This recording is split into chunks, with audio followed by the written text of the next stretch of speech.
was just wild. Just a kid. We would go down the river during the summertime. We were down the rivers, water skiing and stuff like that, just hanging out.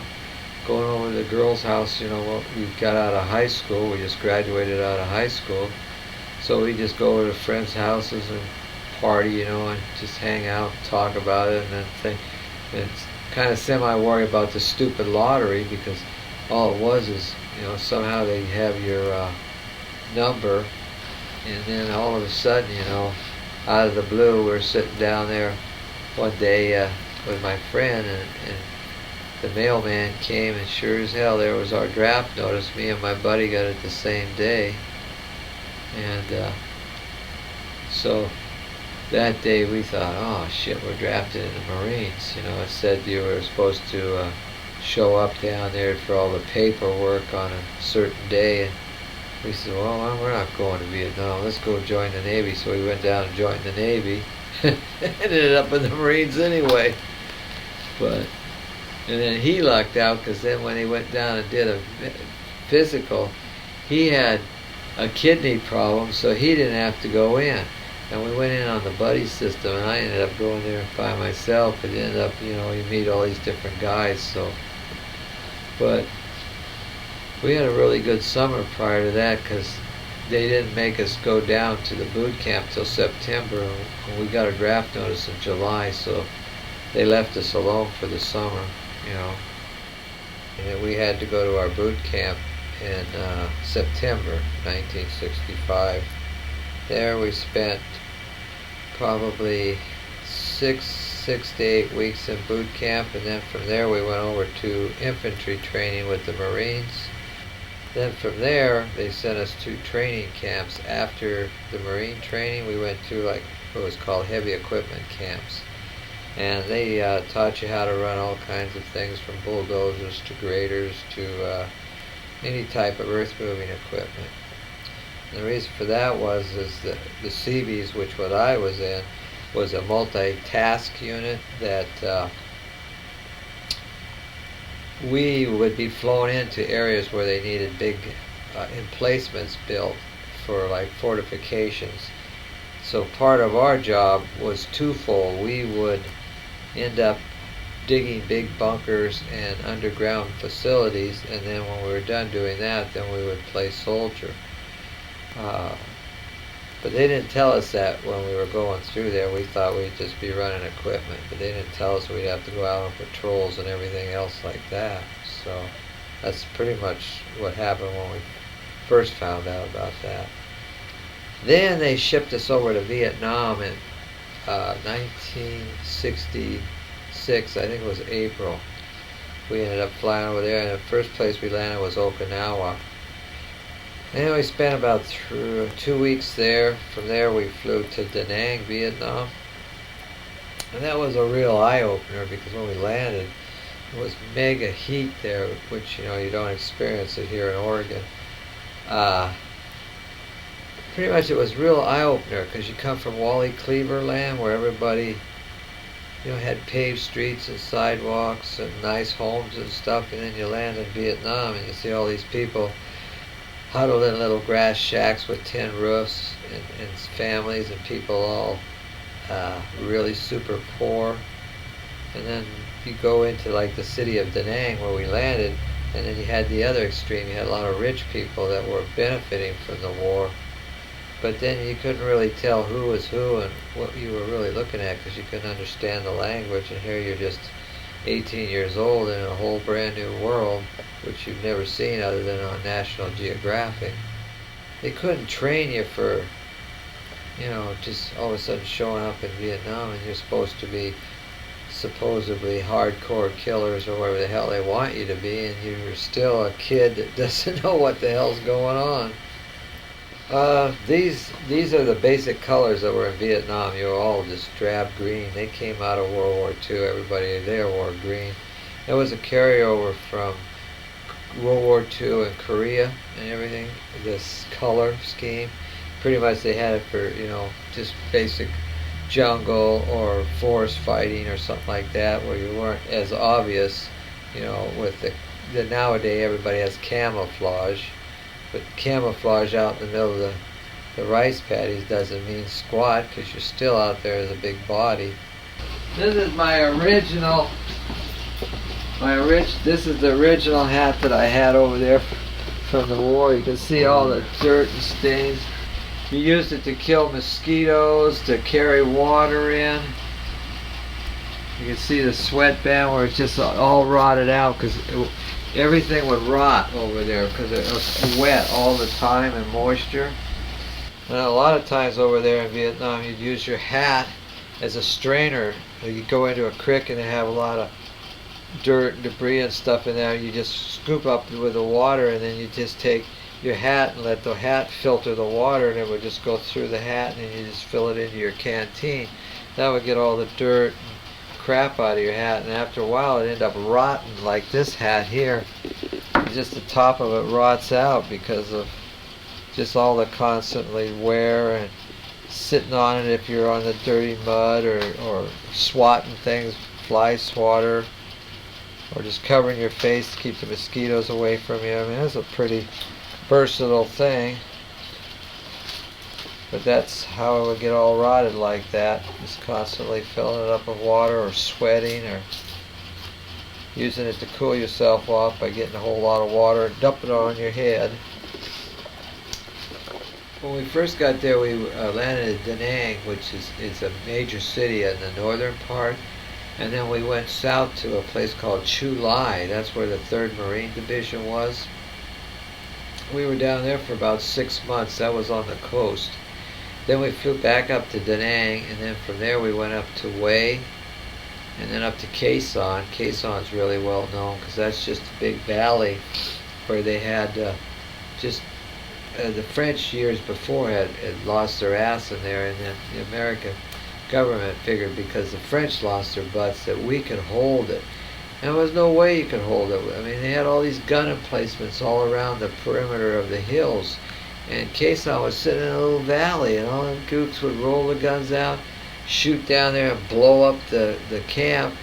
And we had bunkers that were sometimes like 50 feet deep, sandbag bunkers underground, because spend half your time underground, because every day you get mortared or bombarded. And then there was another place called Phu Bai. That was between Da Nang and Hue, and then you had hills that had different numbers, like Hill 487 and Hill 57, and some of the hills were elevations.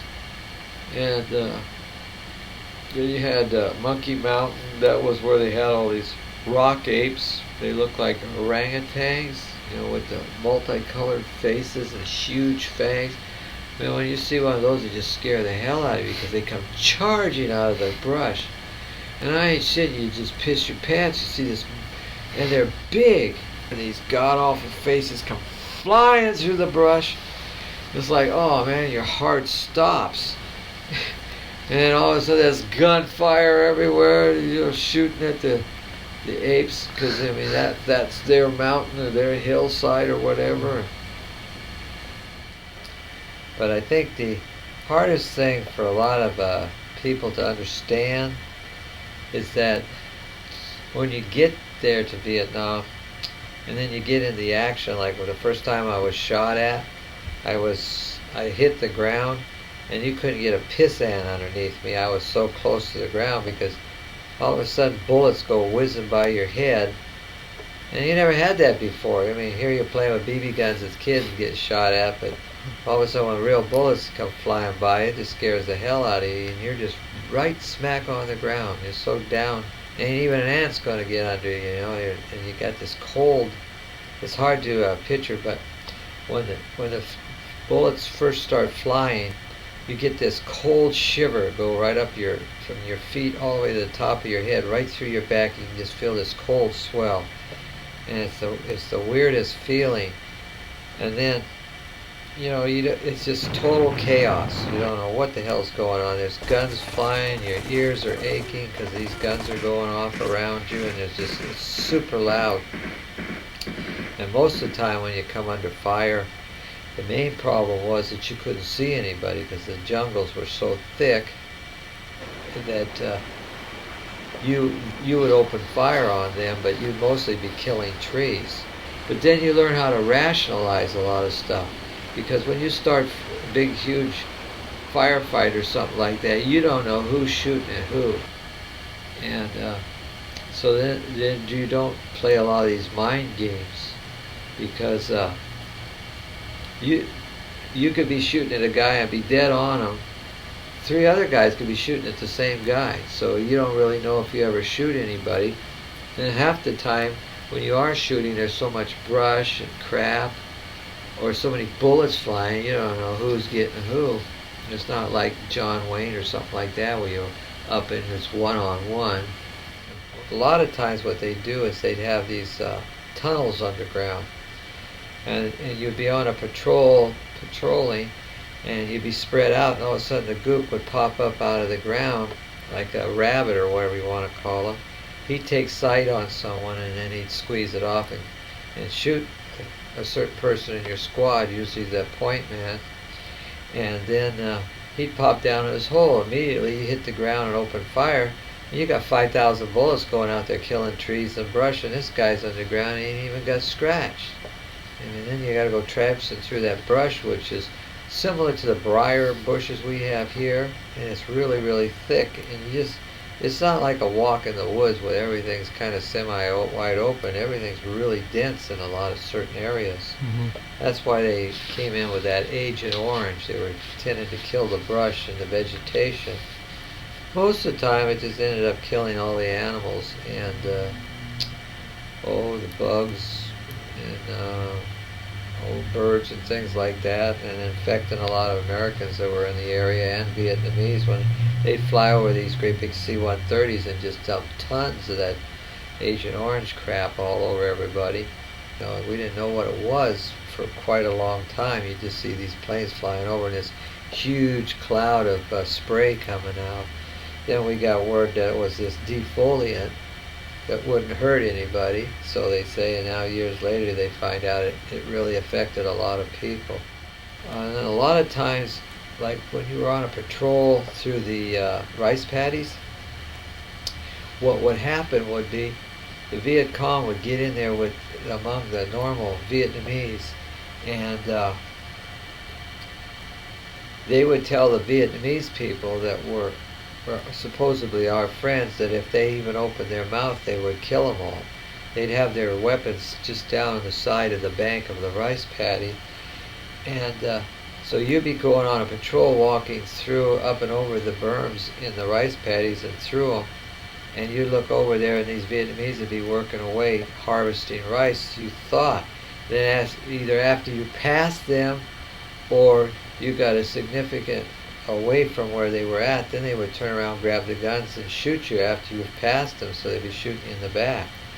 And you had to be constantly on guard all the time due to the fact that you could never let your guard down because you didn't know who was who over there.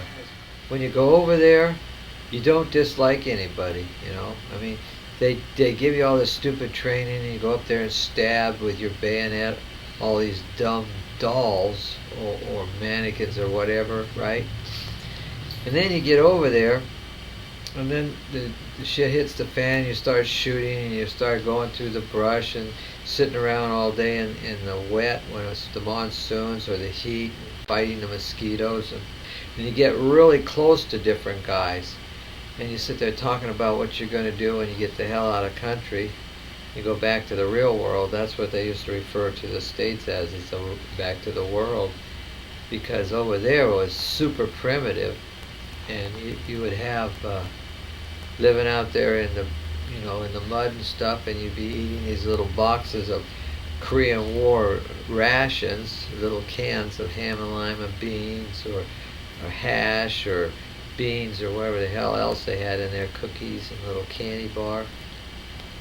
And you sit around talking, and then all of a sudden you'd have incoming rounds coming in, mortars would come in, mortar you, then you jump up and you fire back, and then you have grabbing the squad up and running out and trying to find out who the hell it was or where they're at. And one of your buddies gets shot, then you get really pissed. You hate the enemy more, And the more you lose friends over there, the more you build hatred. And there was an incident in 1968, I believe. Kelly, Lieutenant Kelly, I can't think of his full name. They had the My Lai massacre where a lot of innocent civilians were massacred. But what didn't come out was the 2 days prior to that massacre, Kelly's squad, or actually platoon, had got half wiped out by a Viet Cong village attack. They were in there going through a village doing a sweep, and half of his squad was taken out or annihilated a couple days before. And then they pressed on, and 2 days later they were in My Lai, this small village, and all of a sudden they took fire on. Well, they were so pissed off at losing all their friends 2 days before, they just opened up on everything. They didn't give a shit whether it was kids, men, women, children. To them, everyone was an enemy, and it's really hard to see that. I mean, somebody says, how can a little kid be an enemy? But there's been several incidences where little kids would be loaded up with explosives and sent to the Americans to act like a little kid, and then when he was to get to the Americans, either in their bunkers or their base or they're on patrol, he would either raise up his arms, which would pull a detonator pin and blow himself up. I mean, you'd have people that were fighting, there were kids that were 12 years old, all the way up to old men that were in their 80s. And it didn't matter the age, you were fighting an enemy, and everybody was a soldier. And it was really hard for the people back here when they say, oh, you're a bunch of baby killers. Well, Jesus, I mean, here's a 6-year-old kid or a 10-year-old kid coming at you with a hand grenade, and it's your ass against his, and it's just one of those situations where you would, it's me or him, and there's no hesitation, because if you hesitate, you're dead. And we had a saying in the field, one in the head makes them dead. You would come along and you see bodies after a big skirmish, like you'd hear a patrol up ahead would be under fire, and you come along and you see an American laying there, right? His rifle would be with him, but you were about an hour away from this, getting there, and the Viet Cong would never leave a rifle, or the NBA. But some of the new guys that didn't know this shit would go over there and they would grab the guy and pull him over to see if he was still alive. And what would happen is they would put one of the guy's grenades underneath of him with the pin pulled. So when you rolled him, he would blow up, taking you and him with him. And they had lots of traps like that. The same with the Viet Cong. You see them laying there, and sure, they're bleeding, but they wouldn't be dead. They would have a gun under them, or they'd have a hand grenade under them.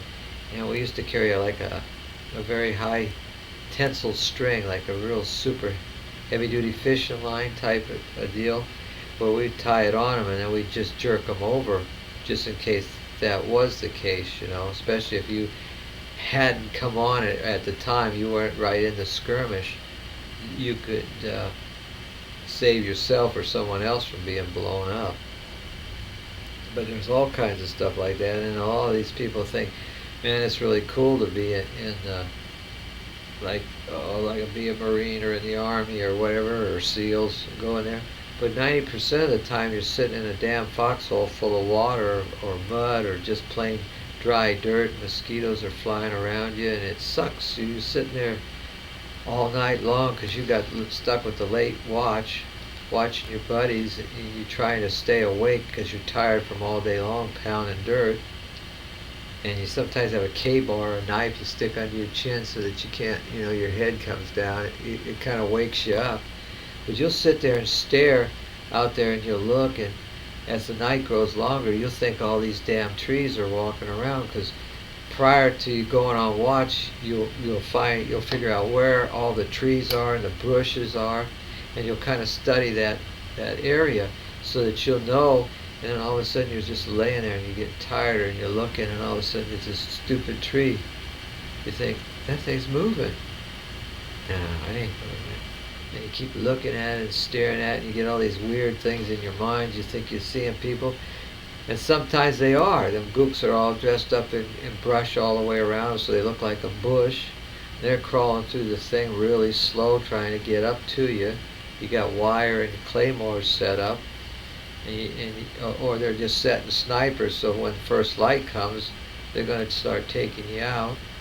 So sometimes when you go into ambush, you pretty much had it, because they got it all set up and they're waiting for you. And a lot of times, it's the ones that did survive, you call in air support, but the problem with that was, it ain't like the damn movies. Here's a jet coming in at 500 miles an hour, 300 miles an hour, and here you're a piss-ass little spot in the jungle like this, and he's bringing in machine gun fire, and how's he going to determine whether you're there and the gook's here? He's just bringing it in as close as he can when you lay smoke out. And then there's times when you go out there for days and see nothing. Just like that part of that movie Forrest Gump, when it says a rain, because when it rains over there, they have raindrops big. It's just you're instantly solid wet, and you're wet all day long. Your feet are wet, and then you're fighting mosquitoes all night long if you're up, or even when you're trying to sleep, you're laying in the mud. Even, you don't have a whole lot. The guys that had it the best over there were the Air Force. I tell anybody that goes in the service now, go in the Air Force, because they had everything. Anytime they needed something, they would fly it in. They have really nice bases and eating facilities, and some of them had pool halls and theaters. And here are the macho guys who thought they were machos out there in the shit and dirt and everything else, doing all the work. Bruner, this friend of mine, he was a machine gunner. He was carrying an M60. And he looked over at this pond, and it had a bunch of ducks in it. And we were in a little valley, and we had to go up over the hill to get back to camp. And then Pansky, he pulls out his gun, and he goes like this. Bang, bang. He didn't shoot. He just went bang, bang. And then Bruner starts laughing. He says, that's bullshit. So he opened up with the machine gun, started shooting the ducks with a machine gun, right? Then almost all 14 of us started shooting, shotguns, automatic rifles, pistols. Everybody was blowing the hell out of the ducks because, it's just venting steam, or just flat boredom. But we didn't know it. Prior to us going out on patrol, they moved the full Marine squadron in on the other side of this little hill. You couldn't see over it, it's not like, it's just a small rolling hill. Shit, all of a sudden here comes two Hueys up over the hill, loaded with Marines going to save our ass. And we ended up trying to tell them that we had sniper fire from on the other side of the pond in the brush, but the colonel, he didn't buy that. So the next 2 days we spent giving the ducks a military funeral. We had to dig these holes 6 feet deep and bury all these ducks and give a 21 gun salute. One instance happened to me was we were on a patrol. I had my flak jacket on, which I got there in the other room, and we came under fire, and I rolled, and they used to build these pits, these punji pits. They had these bamboo stakes, and they would take them and shave them into like little thin knives or like ice picks. They would drill little holes in them, and then they would put them in human waste and everything else, and then they would heat treat them and then stick them back in there. And they would put all these little holes in them where the bacteria would stick in them. And they had needle points to them. They would stick them in the ground and cover that hole with a little bit of brush. And then what happened was when we came on patrol, we came under fire, and I rolled, and I went into the hole. And the hole wasn't really big, but the goop put too many stakes in it, and I went down, and my back went in the hole, kind of like you just go down like that. And I had all these, and the guys pulled me out of the thing, and I took my flak jacket off, and they called me a pussy. He says, "You ain't hurt."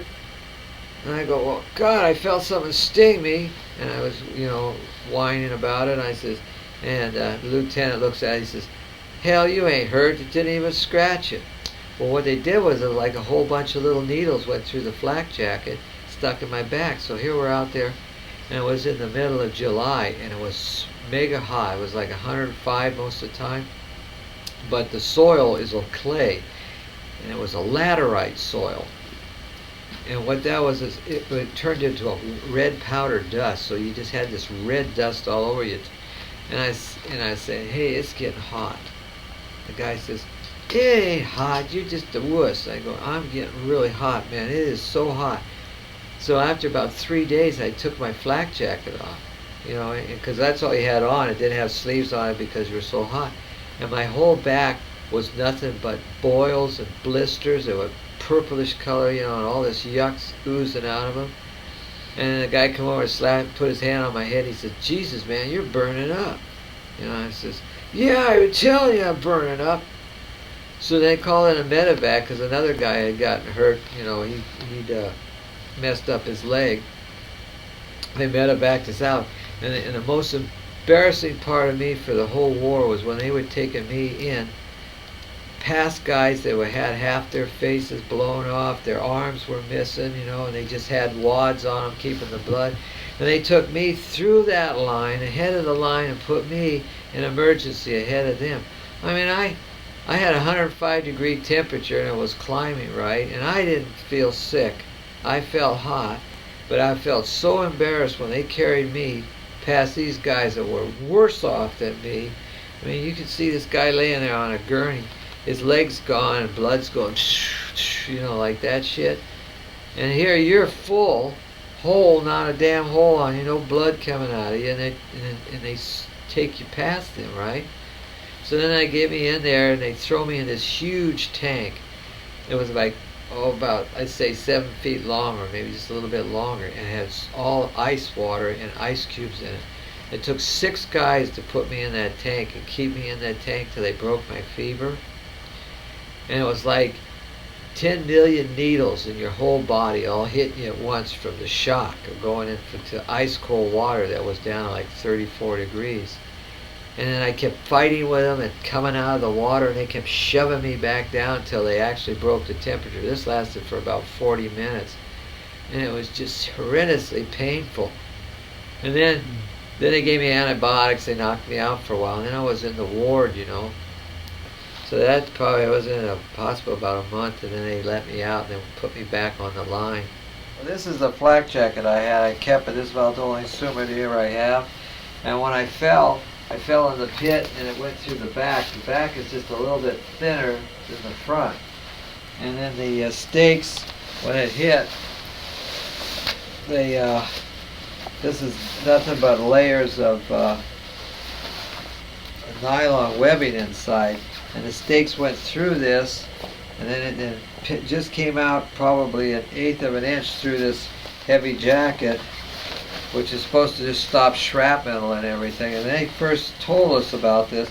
They said that this was going to be, like bulletproof. So when I had a small caliber, 25 caliber pistol, I shot it one day. The bullet hole's still in there. And I was really let down because the stupid thing wouldn't even stop a little dinky bullet. Here regular bullets would just go right through it. It's not like the new bulletproof stuff. But anyway, that's the only souvenir I brought back with me. Because when I was wearing that, I was only being 110 pounds. That's what I weighed over there, 110 to 115 pounds. Now I gained a little weight. It's strange. Well, one time I went into a village and I was hungry. This one guy didn't have hardly much food at all, and he offered me what little he had. He was willing to share it with us. And those people, a lot of those people were really nice and very kind, and they were in the middle. A lot of times, you go into a village and you get these idiots that want to be Mr. Macho, Rambo types that go and kick in doors, and those people ain't doing anything. And you get to thinking about that, hey, what happens if we reverse this? And they're the Chinese that got in the United States. They come and kick in your door. Wouldn't that piss you off? And go in and slap them around and shove them up against the wall because you got the guns. But there was times when certain guys, you'd be over there, and it was really funny because a lot of guys that really acted macho, in the beginning, and when the shit hit the fan, then the guys that were the ones that were the biggest not necessarily cowards, but the ones that, used to, you think that they would be right up front, gung ho, and half the time they were, when all hell broke loose, they were the ones closest to the ground. But it, I think the saddest part is losing friends. And you tended, after a while, I was there for 3 years, you tended to become your own little island, because it hurt so bad to lose your friends. And it wasn't like the stupid movies. There would be times, one time when this friend of mine got hit, he wasn't just a stupid hole, half his side was blown out, and you're trying to hold him, and you're crying, and he's screaming and yelling on pain, and you got blood all over. I mean, if blood is every fucking where. I mean, you have it all over your clothes, and you're waiting for a medevac to come in to take him out. He dies right there, and that just builds your hate. I mean, it's unreal how you just start getting more pissed every day.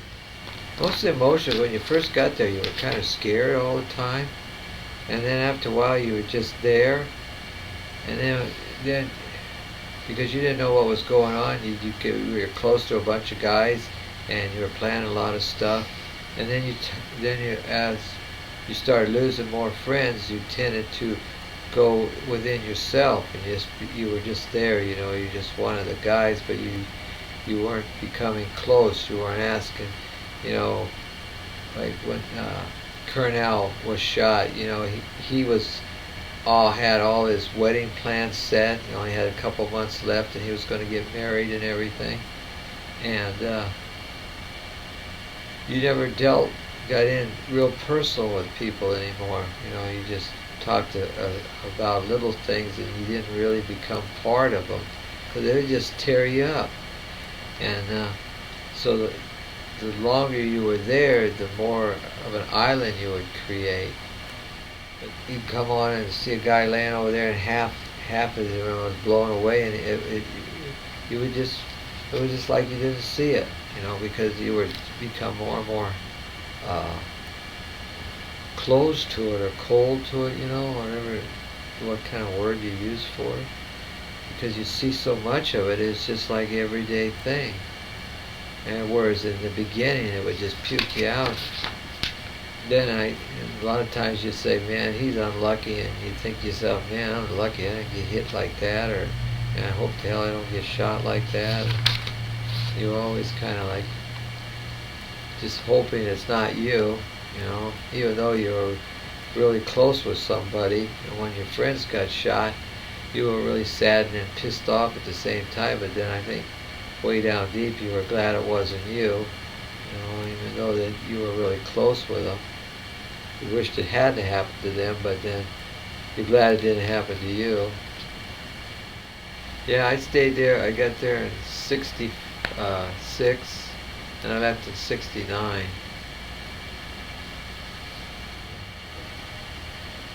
But I was one of the lucky ones. I got home, and some of my friends up there in the wall there at the memorial, they didn't make it. There's about 8 guys I know up there for the Vietnam Memorial there in Washington Park.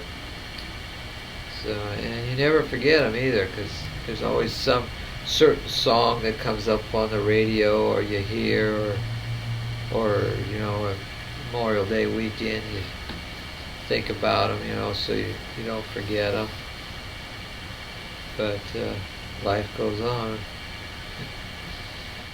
Most everybody that come back to the States were coming back as individuals. You didn't come back in a big, huge group. They just flew you back on commercial airlines. When your time was up, they just say, hey, well, you get to go home. And then you'd go down and get on Continental Airlines or Delta or American, whichever they contracted with, and you just come back to the States, and they give you your papers, then you become a civilian, and they didn't give you no training to be a nice guy here. You're all pissed off at everybody, and you hate the world, and when people come back, you say, oh, you're just one of them baby killers, and you go, yeah, probably, and it's so hard for them to understand what went on.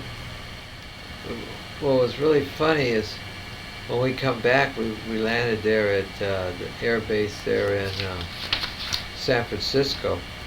And we were on the bus, and all the, was it like, oh, I think it was 40 or 50 guys, you know, all going different places to the different bases to be discharged. And what was really funny was you don't really see a lot of white women when we got back, and then we were coming on this bus. We saw this beautiful blonde walking down the street as the bus was coming toward the back of it. And as we got closer and closer, all these guys was hanging out the window and whistling and yelling and stuff.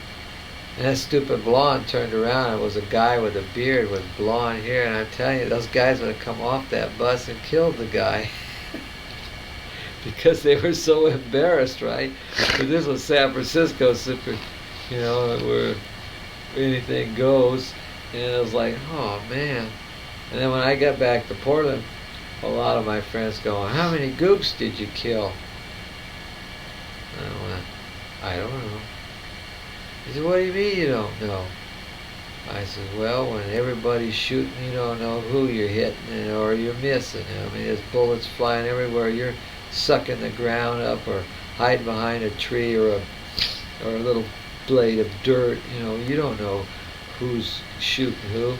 And mostly it's a mind thing where you're rationalizing it out. Because, you know, I mean, you ain't walking around with 25 notches on your rifle to say, yeah, man, I got 25 gooks. That's nothing to be proud of. That only, you know, some people when you're out in nightclubs or bar hopping and stuff like that, or you run into people in public and they found out you'd been over there, some of them ask that question, or some of them, you know, the ones who were in the real hippie movement would chastise you for their favorite phrase was baby killers and stuff like that. But they didn't have a clue what was going on, so pretty much you just tolerated it. But I don't know, I don't think it was worth it. I think it was a total joke. We gotta get out of this place. If it's the last thing we ever do, we gotta get out of this place. Girl, there's a better life for me and you. Somewhere, baby. Somehow I know it. We gotta get out of this place. If it's the last thing we ever do, we gotta get out of this place. Girl, there's a better life for me and you. Believe me, baby.